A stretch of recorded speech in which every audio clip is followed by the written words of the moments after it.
يقولوا مش ثورة. طيب نسميها ايه؟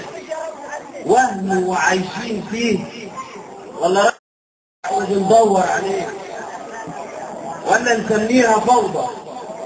مشهد عسكر وحرامية في الوساطة. كل دي أفكار واردة عند عقول ناس مرضى. يا خسارة يا ولاد مصر يلي عشتوا في خيرها، جايين دلوقتي بتردوا الجميل تخونوها يوم تحريرها. لو كنتوا قبل ثورتنا حاسين بالأمان يبقى ما بتحسوش، وحرام فيكم حتى الكلام. سامحوني مصري حر بفكر قبل ما انام، يا ترى في كام واحد بيبات ساعات، وفي كام واحد مش لاقي غطا ولا مكان، في كام واحد المرض جسمه عايش يشكي من الآلام، في كام واحد قال له ولده عايز فلوس يابا، والأب يسكت ويضمه، وتبص لأمه يقول له مالك يا ابويا هو انت تعبان. في كام واحد وكام، واللي مش لاقي يتجوز وقصاده مليون واحدة هتعنجز.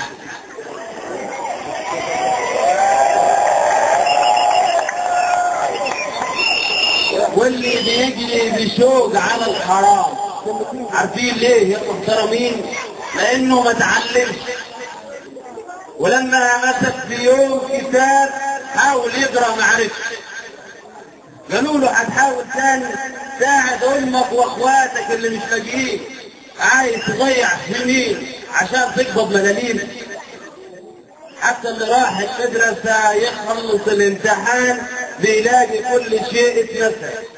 خطه تعليم كويسه كانت عاملاها لنا الرئيسه، كانت بقى الله يسامحها واخده خط مصر الجديده في المكتبات، ما عدتش في يوم على العشوائيات، لغايه اصبح عندنا 30% بصمجيه. اما المتعلمين حافظين مش فاهمين.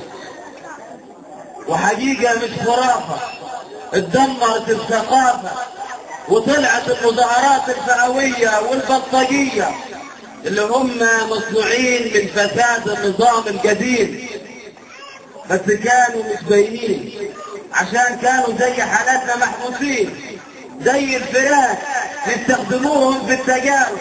اي حد يزعلوا منه يفلتوهم عليه ويقولوا حارس، عايز تعيش قول ورانا لبيك مبارك لبيك مبارك. هي دي حياتنا، كانوا قابلين علينا والدنيا بتغلي حوالينا. وبعد فترة جوع طويلة طبيعي اول ما نخرج لازم نفكر ناكل. هي دي بالنسبة لنا قمة المشاكل. تفكير هيخلينا نعيش في الفوضى سنين، والسبب الحقيقي انهم مشوا وسابوا لنا البلد زي الجسد اللي مليان امراض، يا دوبك هنبدا نعالجه نفضل سنه او 100 سنه وانتوا ماتوا. صعبان عليكم اننا نبني حياتنا بيدنا؟ روحوا سيبونا لوحدنا لو مش عاجبكم، وان كنتوا باقيين على العشره اللي كانت رغم كل اللي قلته يبقى قلوبكم تماتت.